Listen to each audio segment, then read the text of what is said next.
Meus queridos e minhas queridas, motos, cachorros, caminhões, viaturas, aviões que estão pousando no aeroporto de Guarulhos, helicópteros da polícia, helicópteros que transportam pacientes para os hospitais e todo mundo que está fazendo barulho hoje aqui em volta da minha casa. Sejam muito bem-vindos e bem-vindas ao Renologia, esse canal que busca trazer conteúdos completos de biologia para que você se prepare melhor para o Enem, para o vestibular ou para aquela provinha marota que vai ter no colégio. Eu sou o professor Thiago Renó e hoje nós vamos começar a resolver as questões da Unicamp, a Universidade de Campinas. Esse vestibular, que tem 4 alternativas para cada questão, gosta de algumas questões de complete a frase e também gosta de fazer questões nas quais as informações necessárias para respondê-las não estão tão evidentes e aí exige um pouco de raciocínio. Como de costume, o PDF para as questões que serão respondidas está aqui na descrição do vídeo, assim como a minutagem, e nós vamos dividir esse vídeo em 2 partes. Essa primeira vai fazer as 10 primeiras questões e depois a segunda parte fará as 11 últimas questões, beleza? Bem, mas antes da gente começar, o nosso ritual muito mais que padrão. Se você é novo, é nova por aqui, seja muito bem-vindo, seja muito bem-vinda. Aproveita e inscreva-se no canal, ative o sininho das notificações, dê o seu like maneiro para ajudar o canal a crescer, pega papel e caneta, baixa o PDF, porque é a hora do estudo. Então vamos lá para a nossa primeira questão, que é da prova de 2017. Pesquisadores analisaram o número de polinizadores, a biodiversidade e o rendimento de cultivos dependentes de polinizadores: maçã, pepino, caju, café, feijão, algodão e canola, entre outros, em propriedades da África, Ásia e América do Sul. Nos países analisados, o rendimento agrícola cresceu de acordo com a densidade de polinizadores, indicando que a redução na população de abelhas e outros insetos poderia ser parcialmente responsável pela queda da produtividade. Os resultados obtidos com a pesquisa relatada acima sugerem que, vamos dar uma olhadinha então nas 4 alternativas. A presença de insetos nas lavouras pode ser uma das causas da queda de produtividade e biodiversidade. A gente já viu que isso não tem relação, porque o que ele diz justamente no enunciado da questão é que essa presença é responsável pela produtividade, então está errado. B. Práticas agrícolas convencionais com o uso de pesticidas favorecem os polinizadores e aumentam a produtividade. Gente, se eu estou usando pesticida, eu também estou mantendo inseto. O pesticida ele não é específico para uma espécie. Então, quando eu faço uso de agrotóxicos, quando eu faço uso de pesticidas, eu automaticamente estou prejudicando a população dos insetos, entre eles os polinizadores. Então, tanto a A quanto a B, deixa eu fazer o xizinho aqui, né? Vamos marcar, estão erradas. C. A adoção de medidas que ofereçam condições de vida mais favoráveis a polinizadores pode resultar em aumento de produtividade do feijão, não só do feijão, mas como qualquer outra espécie vegetal que dependa desses agentes polinizadores.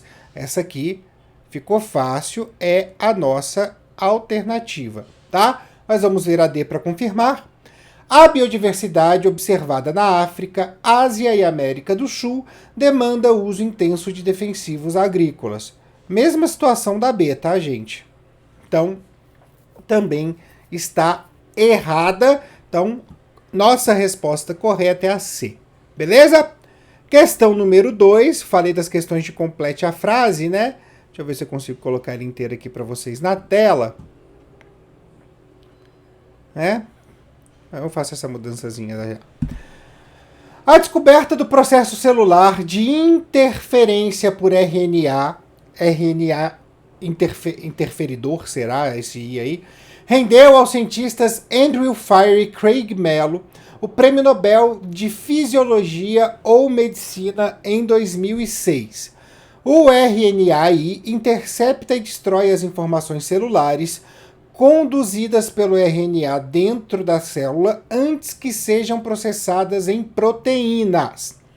Com os avanços da biotecnologia, foram desenvolvidas moléculas sintéticas de RNAi de aplicação tópica, que, pulverizadas nas lavouras, conferem proteção agrícola, reduzindo perdas. Assinale a alternativa que preenche corretamente as lacunas nas frases a seguir. O entra em contato com o RNAi pulverizado, que atua em seu processo celular, impedindo que o seja traduzido como proteína. Como o está associado a uma função essencial, ao ser silenciado, ocasiona a morte do organismo. É um tanto quanto difícil a gente entender qual é esse primeiro izinho aqui, porque a gente pode falar de inseto, de fungo, né? E a gente pode estar falando aí indiscriminadamente de qualquer um deles. Por quê? Porque a síntese proteica ela ocorre em todos os organismos vivos. Então fica muito complicado eu escolher se é o fungo ou se é o inseto. Então não dá para a gente responder relacionando apenas o primeiro espaço vazio, certo? Então a gente vai ter que ir para o segundo. Então, atua em seu processo celular, impedindo que o seja traduzido como proteína. Agora a gente tem uma situação. Quem é traduzido como proteína, que é originado lá do núcleo da célula pela leitura do DNA, pela enzima RNA transcriptase, é o RNA mensageiro. Então, nós sabemos que nesse espaço aqui, a resposta é RNA mensageiro. Então, vamos dar uma olhadinha aqui. Códon, RNA transportador, RNA mensageiro, RNA ribossômico. Já encontramos o RNA mensageiro e, na verdade, só tem ele. Nós só tem uma das alternativas que possui o RNA mensageiro. Então, a gente já encontrou nossa resposta certa, que é a C. Tá? Mas vamos continuando. Seja traduzido como proteína. Como o está associado a uma função essencial, o que é o O nesse caso? É o gene, tá? Porque nesse caso a gente está impedindo a tradução de uma proteína essencial. Essa tradução vem da leitura do RNA mensageiro, que vem da transcrição do DNA. A parte do DNA que é transcrita é o gene, tá? Então tá correto, aqui é gene, aqui é RNA mensageiro. Então o inseto, para a gente fazer a frase inteira, o inseto entra em contato com o RNA pulverizado, que atua em seu processo celular, impedindo que o RNA mensageiro seja traduzido como proteína. Como o gene está associado a uma função essencial, ao ser silenciado, ocasiona a morte do organismo. Beleza? Então, alternativa C. Vamos para a questão 3. Uma questão do ano passado, de 2021. A gente sempre adianta, né? Então, o vestibular que é feito no final de 2020 significa que ele foi feito em que ele é para ingresso em 2021, tá? Por isso a gente coloca assim. A necrose pancreática infecciosa é uma doença viral que causa elevada mortalidade em salmões de água doce e água salgada. Em 2007, descobriu-se que a resistência à doença era hereditária e as empresas de criação começaram a implementar a seleção familiar. Em 2008, estudos genéticos identificaram um único locus no cromossomo 26 que poderia explicar de 80% a 100% da variação na resistência ao vírus da NPI. Desde 2009, a resistência à NPI do salmão pode ser avaliada por marcadores no alelo de resistência. O número de mortes dos salmões em decorrência aos surtos de NPI diminuiu significativamente em 2009 a 2015. O potencial na produção de peixes para alimentar uma crescente população global pode ser aumentado por avanços na genética e na biotecnologia. Então, se identificou um gene que confere resistência à necrose pancreática infecciosa. Esse gene está no cromossomo 26 do salmão, né? Você fala, pô, mas não são 23 cromossomos? São, no ser humano. No caso, o salmão são mais. Então, esse gene está no cromossomo 26 do salmão. Considerando as informações apresentadas no texto, assinale a alternativa que justifica corretamente a diminuição da mortalidade dos salmões. Então vamos ver aqui as nossas alternativas.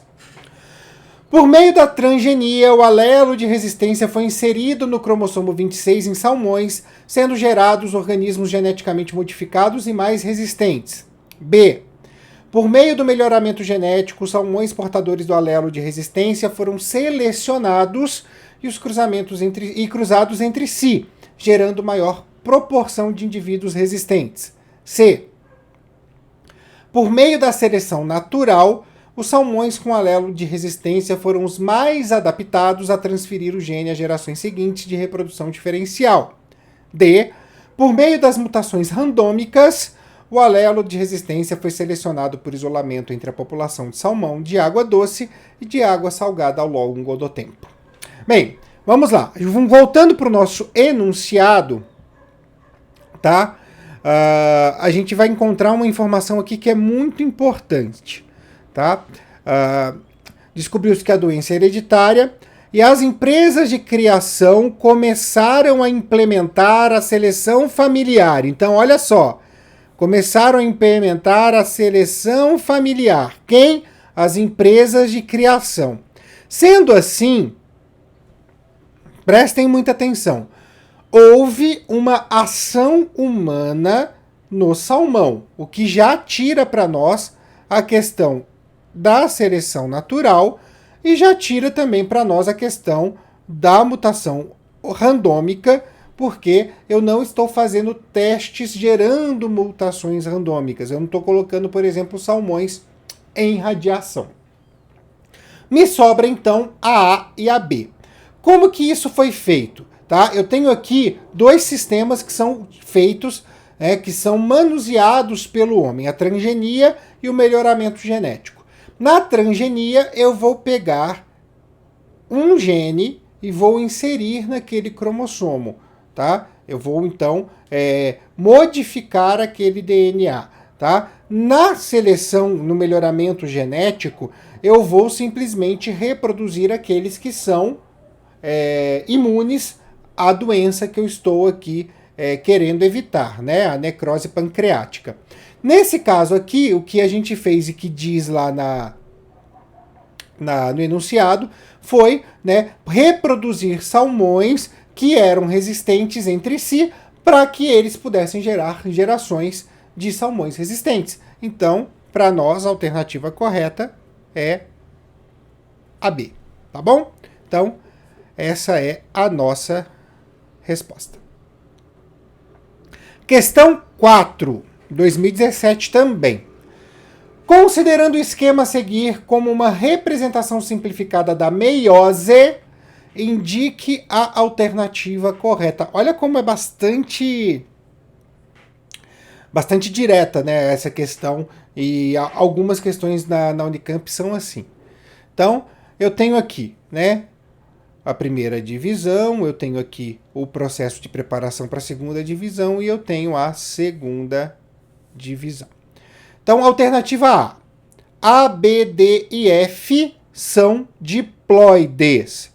Meiose, estou pensando em meiose humana gerando gametas. F não pode ser diploide, ela tem que ser haploide porque os gametas são haploides. Beleza? Já pega por aí, tá errada a A. B, C, D e E são formados na telófase 1. B, C, D e E. B e C, beleza. D e E não, porque é aquela fase rapidamente feita para que a gente possa ter a segunda, iniciar a segunda meiose. A D e a E eu diria que estão na prófase 2, então tá errado. A, B, D e G são células idênticas quanto ao seu material genético. Gente, a A é 2N. Eu não estou conseguindo riscar aqui no meu programinha. Tá ruim isso aqui, viu? Olha, sai tudo errado. Vou apagar isso aqui. A A é 2N, é diploide. A G é uma célula haploide, é um gameta. Tá errado. Óbvio, se A, B e C estão errados, a gente já sabe que a certa é a D, mas vamos ver. B, C, D e I são haploides. Sim, B, C, D e I são haploides, tá? Por quê? Porque a gente já fez aqui a divisão. Por mais que eu tenha aqui os cromossomos duplicados, eu separei. Lembra os homólogos duplicados? Quando a gente faz a primeira divisão da meiose, então está correto a alternativa D. Deixa eu ver se eu consigo desenhar a setinha, tá? Alternativa D. Questão número 5. Adoro questão de código genético. Também de 2021. A anemia falciforme é uma doença hereditária que se caracteriza pelo formato de foice adquirido pelas hemácias depois que o oxigênio é liberado, resultando em anemia crônica. Apresenta-se a seguir a parte do RNA mensageiro com o códon de iniciação da subunidade beta da hemoglobina humana normal, a HBB, e da hemoglobina mutada da anemia falciforme, a HBS. Então eu tenho aqui as duas, os dois códigos, né? A sequência aqui dos códons. O primeiro códon é igual. Deixa eu ver se eu consigo aqui. O primeiro códon é igual. Eu desisto. O primeiro códon é igual. O segundo é igual. O terceiro é igual. O quarto é igual. O quinto é igual, o sexto é igual, o sétimo é igual, o oitavo é igual, o nono é igual, o 10º é igual, o 11º não é igual. Eu tenho guanina, adenina, guanina na hemoglobina normal, na cadeia beta aqui, né, da subunidade beta, e eu tenho guanina, uracila, guanina na unidade que vai formar a hemoglobina falciforme, tá? A HBS. O 12º é normal, o 13º é normal, o 14º é normal, tá? É igual, né? Então, a minha diferença está aqui, ó, no 11º códon, tá? Considere as sequências de trincas apresentadas na hemoglobina B e na hemoglobina AS, na hemoglobina normal e na hemoglobina falciforme, e o código genético abaixo. Aqui, código genético como a gente sempre viu. É correto afirmar que a mutação genética da doença A altera a 11ª posição de aminoácidos trocando leucina por histidina, B altera a 7ª posição de aminoácidos trocando ácido glutâmico por valina, altera a 11ª posição de aminoácidos trocando ácido glutâmico por valina, e D altera a 7ª posição de aminoácidos trocando leucina por histidina. Nós já vimos que é na 11ª posição que nós temos um problema, certo? Agora, a gente já elimina, obviamente, a alternativa B e a alternativa D, mas a gente precisa saber agora, né, qual é essa alteração. O nosso códon é guanina, adenina, guanina, o códon da hemoglobina normal. Então vamos lá, guanina, adenina, guanina, ácido glutâmico. Então, aqui nós temos ácido glutâmico. E vamos para guanina, uracila, guanina. Guanina, certo? Uracila, guanina, valina. Então, nós trocamos o ácido glutâmico pela valina. Certo? Então, ó, tá aqui, bonitinho. Alternativa C, 11ª posição de aminoácidos, trocando o ácido glutâmico pela valina. Beleza? Questão número 6, de 2018. A figura acima indica, que no caso para nós está abaixo, a figura acima indica a distribuição de usinas sucroenergéticas no Brasil em 2010. Essas usinas provocam um aumento na produção de vinhaça, resíduo pastoso e mal cheiroso resultante da destilação do caldo de cana-de-açúcar fermentado. O cheiro é realmente muito forte. Eu vou até dividir isso com vocês. Eu morei muito tempo em Ribeirão Preto. E aí a gente vai observar essa região aqui, ó. Tá cheia de pontinho, né, de usina sucroalcooleira. tá? Então, tá aqui, ó. Eu morei numa região muito cheia delas. Gente, o ar fica empesteado desse cheiro. É um cheiro muito forte mesmo, tá? É um cheiro adocicado, mas é um cheiro adocicado que lembra até alguma coisa podre, sabe? Não é agradável, não é agradável. Assinale a alternativa correta. Então vamos lá, assinalar a alternativa correta. A. No centro-oeste, as usinas estão concentradas em áreas anteriormente ocupadas pelo cerrado. Quando a vinhaça atinge os rios, ocorre também um aumento na quantidade de micro-organismos nocivos aos peixes. B. O processamento da cana no sudeste está concentrado no Vale do Paraíba, a vizinhança é rica em compostos sulfurados, leva à contaminação ambiental e não serve como fertilizante. C. As usinas do Nordeste concentram-se no Agreste, a vizinhança é rica em matéria orgânica e pode ser utilizada como adubo para o solo. D. Na região norte há poucas usinas, situadas apenas nas terras altas amazônicas. A vinhaça é rica em matéria orgânica, mas o processo de destilação elimina os seus nutrientes. Então vamos lá. Tá? Vamos observar cada uma das nossas alternativas. Tá? Temos aqui o mapinha. A primeira, no centro-oeste, as usinas são concentradas em áreas anteriormente ocupadas pelo cerrado.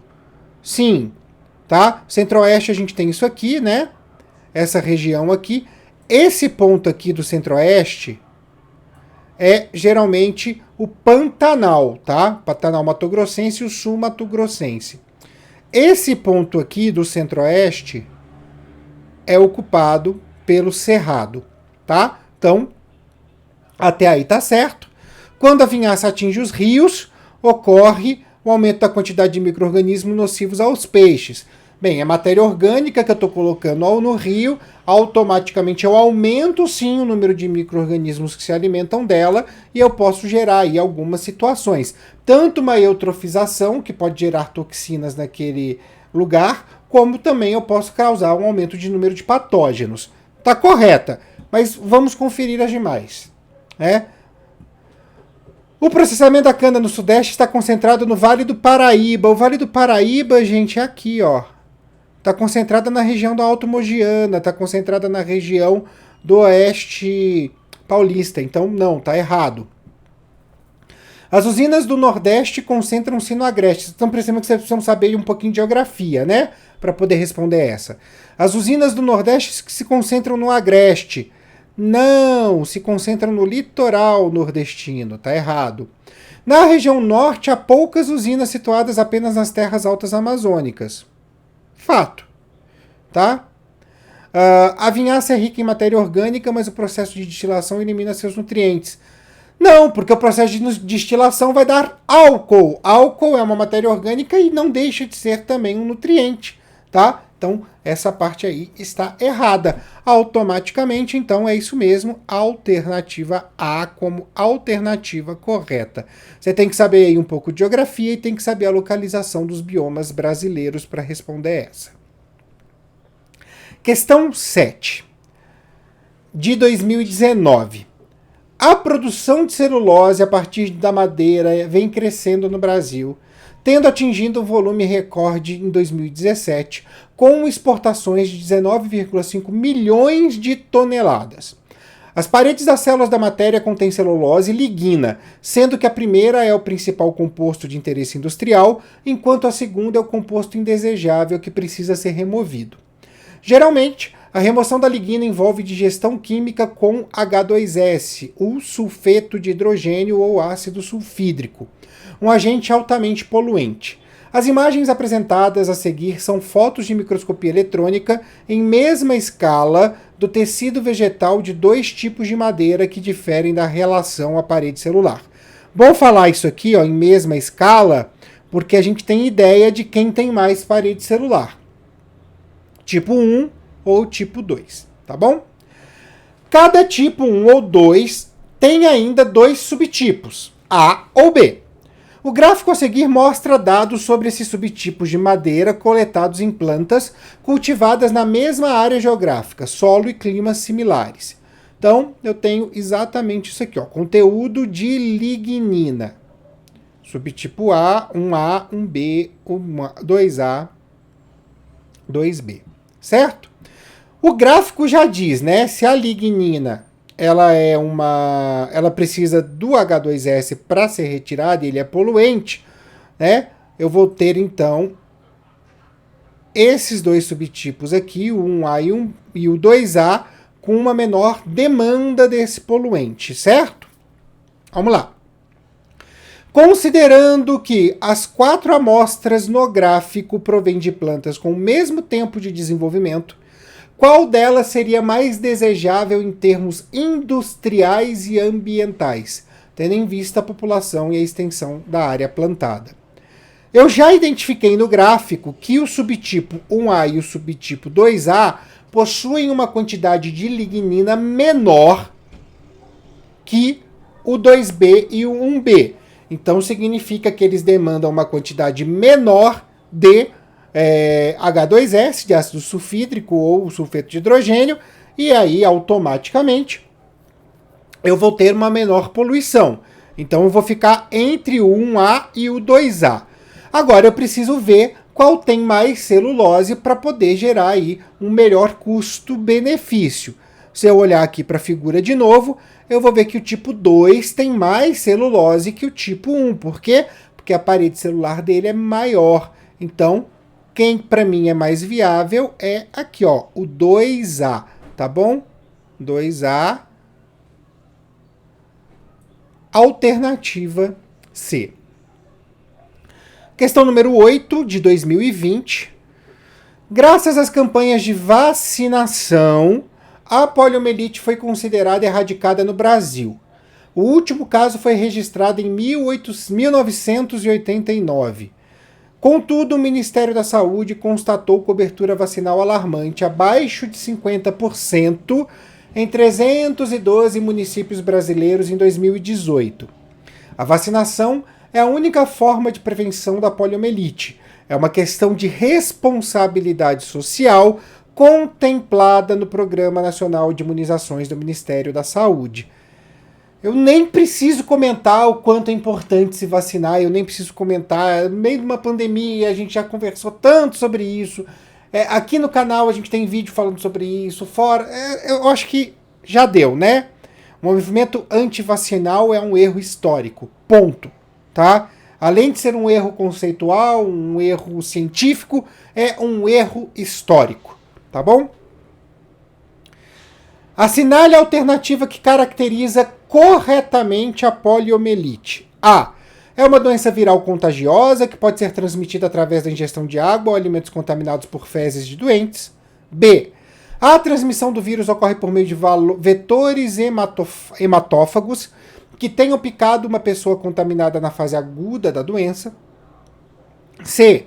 É uma doença bacteriana transmitida por gotículas de saliva ou de sangue de pessoas contaminadas com alto risco de contágio. D. A transmissão da bactéria ocorre por meio de vetores artrópodes que tenham picado uma pessoa contaminada na fase crônica da doença. Tiago, eu não sei como a poliomielite é transmitida. Muitos não sabem. Então a gente precisa achar outras informações no texto que nos façam responder. O fato é que a poliomielite é uma doença viral, não é uma doença bacteriana. Então a gente já elimina a C e já elimina a D. Certo? Agora a gente precisa entender, dentro das duas virais, como funciona. Doenças que são transmitidas por mosquitos hematófagos, que a gente tem hoje no Brasil, tem a malária, tem a dengue, a chikungunya, a zika, a febre amarela, não a poliomielite, certo? Por que eu estou falando isso? Porque, querendo ou não, as campanhas que a gente faz de proteção, inclusive da febre amarela, já que a gente tem vacina para ela também, nos conseguem ter essa informação de quais são as doenças transmitidas pelos mosquitos. Então, automaticamente nos sobra, pelas respostas que nós temos aqui, entender que ela é transmitida por ingestão de água ou alimentos contaminados por fezes de doentes. Então, alternativa A. Eu fiz por essa maneira porque eu podia chegar e falar para vocês diretamente, ó, é viral, é transmitida assim. Mas geralmente a gente não tem essa informação. Muitos estudantes acabam não tendo e não se apegando a esse tipo de informação. Então é mais fácil a gente fazer pelo caminho da eliminação, tá? Pegando pequenas informações que são mais fáceis da gente ter na memória naquele momento. Certo? Questão número 9, de 2017. Vamos lá. O gráfico a seguir representa a variação do índice glicêmico após a ingestão de 2 alimentos, mesma quantidade pela mesma pessoa, mas em momentos diferentes. A linha pontilhada apresenta o alimento A, enquanto a linha contínua apresenta o alimento B. A análise do gráfico nos permite afirmar corretamente que A. O alimento B não afeta a concentração de glicose na circulação sanguínea. B. O alimento A não possui carboidratos em sua composição. C. O alimento B ajuda a emagrecer, pois estimula a liberação de adrenalina. D. O alimento A estimula a liberação de insulina na circulação sanguínea. Vamos avaliar. A. O alimento B não afeta a concentração de glicose na circulação sanguínea? Isso não é verdade porque eu tenho uma curva. Se eu tivesse uma linha reta, ele não afetaria. Mas eu tenho o quê? Pouco acentuada, mas eu tenho uma curva. Então tá errado. B. O alimento A não possui carboidratos na sua composição? Glicose é um carboidrato. Se eu aumento a glicemia na ingestão do alimento A, eu possuo carboidratos. Tá errada. C.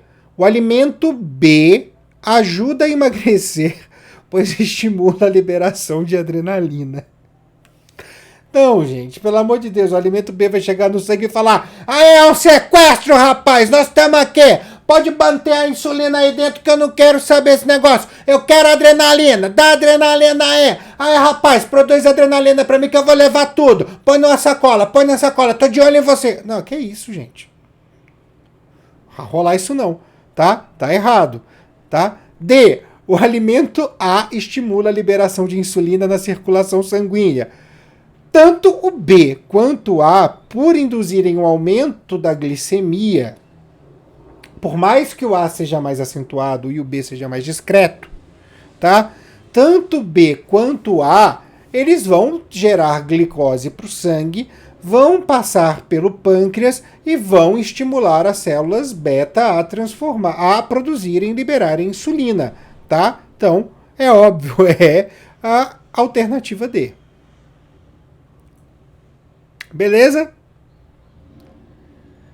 Questão 10, última questão do dia, e eu gosto demais dessa questão. O mapa a seguir mostra 2 áreas oceânicas, A e B. Um estudo mostrou que na localidade A são encontradas 7 espécies de camarões pistola. Eu já fico imaginando um camarão bravo, né? Tá me olhando o que aí, Coral? Mexe comigo, não é que eu tô puto. É? Camarão pistola aqui, rapaz.